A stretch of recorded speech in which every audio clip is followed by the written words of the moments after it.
मशहूर एंकर बुशरा शकील साहिबा। मैंने शुरू से इस केस को सच पे लेके चली हूँ। ज़हीर की माँ की कल जो स्टेटमेंट थी वो 2 मिनट पहले कुछ और थी और 2 मिनट बाद कुछ और थी। चाची 420 जो है बड़ा क्रेडिट लेने की कोशिश करती थी। सबसे पहले अपने चैनल पे मैंने आपको बताया कि दुआ ज़ारा ज़हीर के कजन के साथ आई है, पर सबसे पहले वो ये बताना भूल गई कि मैं सबसे पहले झूठ भी मैं ही बोल रही हूँ। MLO करवाना उनका राइट बनता है, वो इसलिए कि वो देखें कि मेरी बेटी के साथ तशद्दुद तो नहीं हुआ। जिसको मेरी बैंक स्टेटमेंट चाहिए हो, मैं अपनी बैंक स्टेटमेंट देने के लिए तैयार हूँ। पता चल जाएगा मुझे कितनी फंडिंग हुई है। जाफरी साहब दोबारा मौका देंगे, आप अपने दिल की भड़ास निकालें उनके साथ बैठ के। ये मेरी जूती देखी है, मेरी ये भी मिलना पसंद नहीं करती। इन सबको मैं अभी चैलेंज करती हूँ, ये 5 का टोला मैं अकेली, ये आए मेरे सामने। चाची 420 जबरी वकील, मेरी बात खत्म होने दे। जबरी वकील बात ना काटे आप। वो कसूरी पसूड़ी मुझे उसका नाम नहीं पता, काला कौवा, ठीक है, जिसको रिपोर्टिंग ही नहीं आती। तो मैं कहती हूँ लो व्यूज लो, पैसा कमाओ, डॉलर्स लो मेरे नाम। अस्सलाम वालेकुम नाज़रीन, मैं हूं आपका मेज़बान इर्तिज़ा भट्ट और आप देख रहे हैं RP प्रोडक्शन। नाज़रीन, इस वक्त मेरे साथ मौजूद हैं मशहूर एंकर बुशरा शकील साहिबा, जो पहले दिन से दुआ ज़हरा के केस पे काम कर रही हैं और जो है नई से नई चीज़ें जो हैं लोगों के सामने लेके आती हैं। हमें कभी कभार तो ये लगता है कि ये केस जो है दुआ ज़हरा और मेहदी काज़मी के दरमियान नहीं, बल्कि ये केस बुशरा शकील और बाकी तमाम यूट्यूबर्स के दरमियान है। जैसे इनकी आपस में नोक झोंक होती है। हम इनसे कुछ सवालात करेंगे कि इनकी नज़र में केस इस वक्त कहाँ तक पहुँचा है, क्या दुआ ज़हरा जो है हक़ पे हैं या मेहदी काज़मी साहब हक़ पे हैं, और यूट्यूबर्स का कितना किरदार है इस केस को ख़राब करने में। अस्सलाम वालेकुम मैम। वालेकुम मैम, बहुत शुक्रिया आपने टाइम दिया। वेलकम। मैम, आप इस केस को पहले दिन से कवर कर गई हैं और इसके लिए स्पेशल आप कराची भी गई।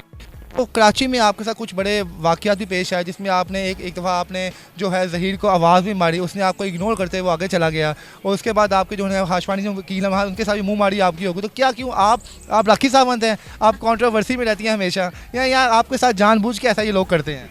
नहीं, राखी सावंत तो नहीं हूँ, खैर मैं बुशरा शकील हूँ। एक्चुअली कहते हैं ना कि जिसका सच जो होता है ना वो किसी से बर्दाश्त नहीं होता। आप मेरा शुरू से देख लें, मेरा चैनल को, मेरे कोई व्लॉग देख लें, मैंने कहीं झूठ नहीं बोला। मैंने शुरू से इस केस को सच पे लेके चली हूँ और मैंने बहुत सारे हक़ाइक़ जो हैं एविडेंस के साथ मैं अवाम के सामने लेके आई हूँ। ज़हीर गैंग के जो भी इनके थे चीज़ें वो मैंने अवाम को दिखाई। गैंग कहा, कल उसकी वालदा ने कुरान पाक हाथ में पकड़ के ये बात कही कि गैंग, हम लोग गैंग नहीं हैं। तो क्या समझते हैं, क्या उन्होंने कुरान मजीद भी अल्लाह माफ़ करे झूठा पकड़ा है, या वो अपनी जान बचाने के लिए सब कुछ कर रहे हैं? देखिए, कुरान शरीफ झूठा हो सच्चा हो नहीं उठाना चाहिए। दूसरी बात, ये गैंग की बात करें तो मैं कल भी गैंग कह रही थी, मैं आज भी गैंग कह रही हूँ और मैं आगे भी गैंग ही कहती रहूँगी, क्योंकि मैंने इस केस को बहुत करीब से देखा है। बाकी रही बात कुरान की, तो आप अगर ज़हीर की माँ की बात करें तो देखें, ज़हीर की माँ की कल जो स्टेटमेंट थी वो 2 मिनट पहले कुछ और थी और 2 मिनट बाद कुछ और थी, ठीक है। वो उनको अपनी स्टेटमेंट का ही नहीं पता। पहले ये मैं आपको एक एग्जांपल देती हूँ कि ये लोग शुरू से पहले ये कह रहे थे कि जी हमने जो निकाह नामा है वो हमने व्हाट्सएप कर दिया था, ऐसे है ना, मेहदी भाई को व्हाट्सएप कर दिया था। अब इनकी वालदा कह रही हैं कि जी 1 महीने तक तो हमें बच्ची ने नंबर ही नहीं दिया। तो फिर जब बच्ची ने नंबर नहीं दिया 1 महीने, तो फिर आपने निकाह नामा कैसे व्हाट्सएप कर दिया? अपने सवालात में तजादात हैं, अपने सवालात में। देखिए, वो उनको यही नहीं पता कि हमने किस सवाल का। फिर आप कह रही हैं कि जी बच्ची, हम कराची गए थे तो बच्ची ने हमें कॉल करके मना कर दिया कि आप ना आए, मेरे वालिदैन नहीं मानेंगे। आप समझदार औरत हो के तो बच्ची की बात पे चल रहे हैं, मतलब रिश्ते ऐसे होते हैं। फिर आप कह रही हैं कि जब किसी ने आपसे पूछा कि किस नंबर से किया था, तो कहती हैं नहीं वो मैसेज किया था। उस मतलब हर बात पे आप, जब अवाम अब पागल थोड़ी है।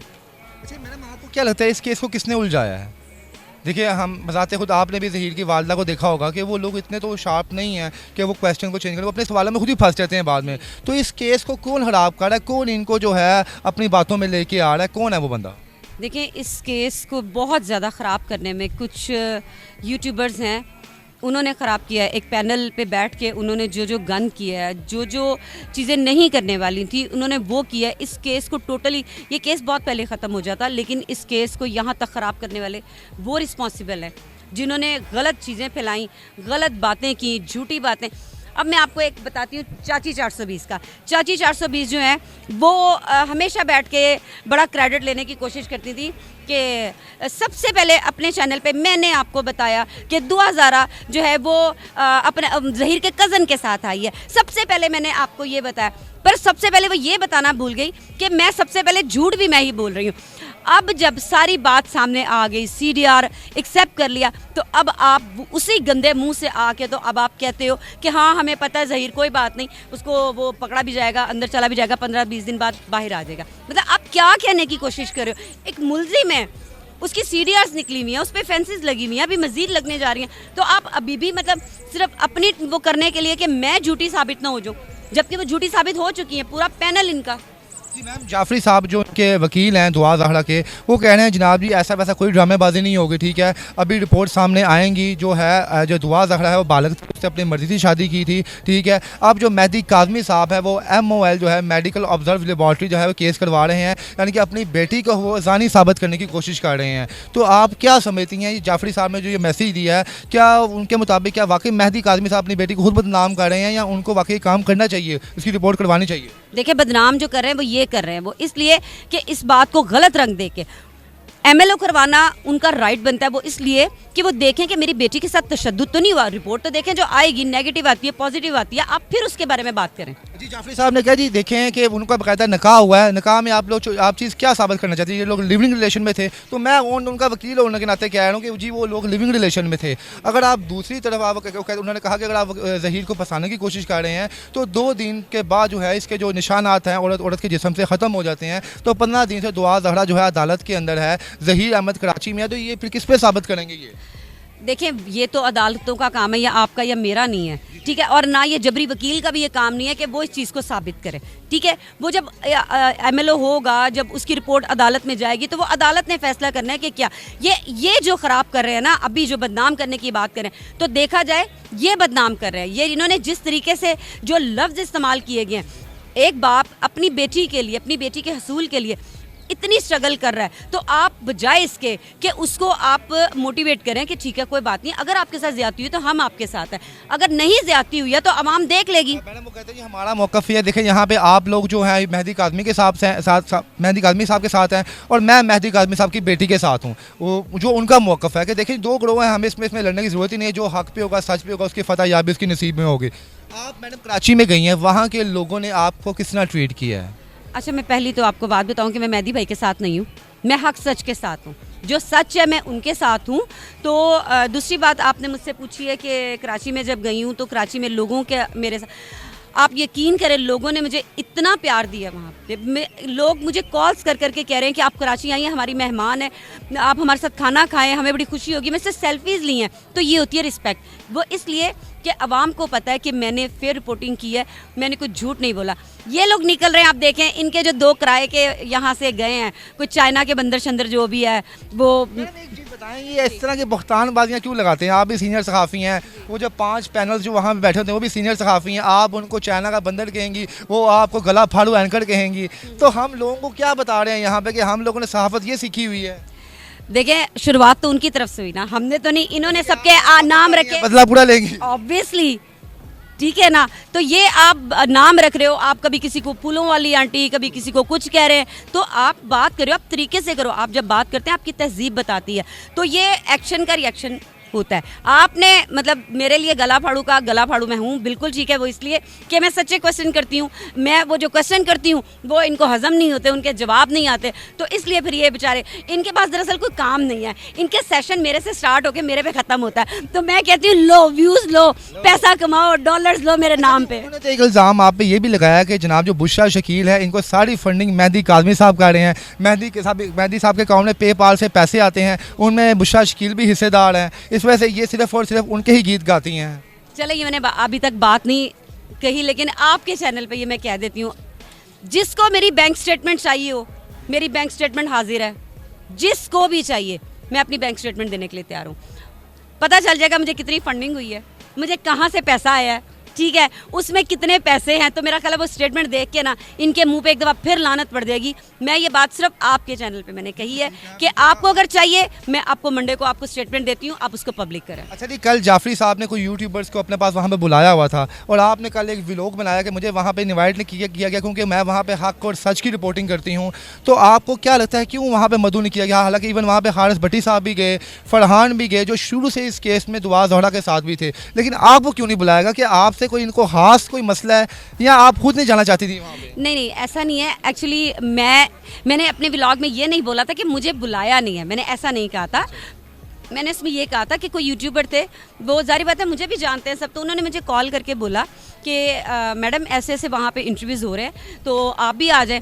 तो मैंने कहा ये तो मेरे से कोसों दूर भागते हैं, ये मुझे इंटरव्यू कभी भी नहीं करने देंगे उसका। तो उन्होंने कहा कि नहीं आप आ जाएं। फिर उन्होंने मुझे ये भी बात कही कि आप क्वेश्चन जो है ना वो ज़रा थोड़े हल्के रखिएगा। मैंने कहा सॉरी, मैं ये पट्टी नहीं मैं पढ़ के मैं जा सकती, क्योंकि मुझे डिक्टेट करे कि वहाँ जाके ये क्वेश्चन जो मेरे दिल में आएगा, जो मेरी आवाम के क्वेश्चन है वो मैंने करने ही करने हैं। अभी अगर आपको जाफरी साहब दोबारा मौका देंगे, आप अपने दिल की भड़ास निकालें उनके साथ बैठ के, तो आप जाफरी साहब के साथ ऐसा जो है वहाँ बैठे तो आप उनसे सवाल पूछेंगी?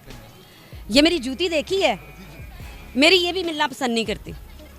तो फिर तो कल आपने क्यों ऐसा कहा कि मैं जनाब मुझे वहाँ पे नहीं किया गया है? नहीं, मैंने ऐसा नहीं कहा। आप मेरा व्लॉग देखिए, मैंने ये नहीं कहा। मैंने ये कहा क्योंकि इन्होंने किसी को बोला था यूट्यूबर को कि नहीं हमने उसको नहीं बुलाना, ठीक है। जब उस यूट्यूबर ने कहा कि हम बुशरा मैडम को भी बुला लेते हैं, वो भी कर लेते हैं, तो उन्होंने कहा नहीं नहीं नहीं उसको। भाई क्यों? इसका मतलब आप लोग डरते हो मेरे से, मेरे सवालों से। ये मौकफ था यहाँ पे जाफरी साहब का, ये मेरे लिए दरवाजे सबके लिए खुले थे। अब बुशरा साहिबा ने यहाँ पे नहीं फिर मैंने ये सवाल पुटअप किया उनके आगे भी। मैं कहा बुशरा शकील साहिबा ने कल अपने व्लॉग में कहा जी मेरे लिए दरवाजे क्यों बंद किए हैं। उन्होंने कहा जनाब मैं अपने घर में तलाक नहीं करवाना चाहता था, तो बुशरा शकील साहिबा ने आकर यहाँ पे मेरा ऑफिस पूरा सर पे उठा लेना था। नहीं, मैंने सर पे क्यों उठाना था? मुझे आप इसका जवाब देना, क्यों सर पे उठाना था? मैंने तो जैसे सवाल करते हैं मैंने वैसे ही सवाल करने थे। तो ये बात नहीं है, सर पे उठाने की बात नहीं है। बात सिर्फ ये है कि ये मुझे फेस ही नहीं कर सकते। मैं आपके चैनल पे मैं इन सबको मैं अभी चैलेंज करती हूँ। ये 5 का टोला मैं अकेली, ये आए मेरे सामने। अच्छा, अपने लाइव सेशन में अगर आपको ऐड करें तो आप आराम से इनके मुकाबला करेंगे? मैं कह रही हूँ ये 5 मैं 1, ये आए। लेकिन वो आप फिर अपने चैनल पे कम्युनिटी दिए ताकि आपकी ऑडियंस में देखे कि आप क्या बात कर रही हैं इनके साथ। जरूर।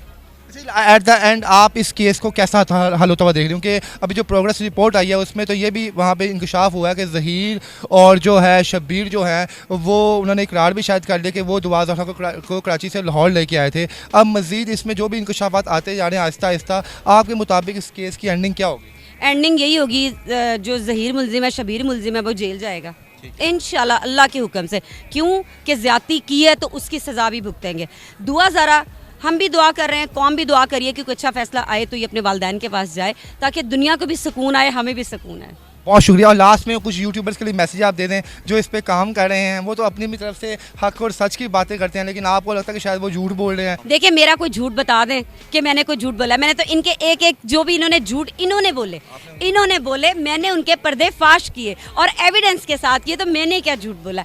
ठीक है, लेकिन मैं यूट्यूबर्स को जो इसके बारे में काम कर रहे हैं, इस केस के ऊपर जो अच्छा काम कर रहे हैं, मैं उनको बहुत अप्रिशिएट करती हूँ। हर बंदे ने अपना बहुत इसमें हिस्सा डाला है अच्छा काम करके। लेकिन गंदे यूट्यूबर्स, चाची 420, जबरी वकील, मेरी बात खत्म होने दे। जबरी वकील, बात ना काटें आप। जबरी वकील हाँ जी, जबरी वकील, चाइना का बंदर, और एक और कौन है वो कसूरी पसूड़ी मुझे उसका नाम नहीं पता वो, और एक काला कौवा, ठीक है, जिसको रिपोर्टिंग ही नहीं आती। वो कहता है मैं कोर्ट रिपोर्टर हूँ, ठीक है। बीट कहाँ से लेता है मैं ये भी बताऊंगी, कहाँ से बीट लेता है मैं आपको ये भी बताऊंगी कि किस छोटे चैनल में ये काम करता है और ये बीट कहाँ से लेता है, मैं आपको सबूतों के साथ बताऊंगी। आपके पास तो हर किसी के सबूत पड़े हुए हैं। मैडम आखिर में आप जुनैरा माहिम साहबा के लिए कोई पैगाम दें? उन्होंने कहा था मैं तमाम झूठे यूट्यूबर्स को कटघरे में लेके आऊंगे, लेकिन 5 तारीख को खुद वो अदालत में पेश हो रही है। आओ प्लीज आओ, ये देखो आओ। मैं कह रही हूँ जो ये कहती है ना कि मेरी एजेंसियां हैं, मेरे पास उसके सबूत हैं जिसमें इसने कहा है कि एजेंसियां भी मेरी हैं और पुलिस भी मेरी है। तो मैं इसी को कह रही हूँ कि तू आ, मुझे लेके जा, मुझे कटहरे में खड़ा कर। फैसला साल है उनके खिलाफ FIR करवाइए, ये खुद 5 तारीख को अदालतें पेश हो रही हैं। यही तो कह रही हूँ, ये हमें घसीटते खुद बेचारी कटहरे में पहुंच गई। और मैं तो तकरीबन 1 महीने से कह रही हूँ, ये धमकियां जब दे रही थी तो मैं कह रही थी कि प्लीज आओ मेरे पे एक्शन लो, मुझे कटहरे में लेके जाओ, मैं तैयार हूँ। बहुत शुक्रिया नाज़रीन, आपने बुशरा शकील साहिबा की बातें सुनी और आपने आपको क्लियर कर दिया कि केस किस हद तक जाएगा आगे और कैसे क्लियर होगा। आप कमेंट सेक्शन में लाजिम बताइएगा इनकी गुफ्तगू आपको कैसे लगी। अल्लाह हाफिज़।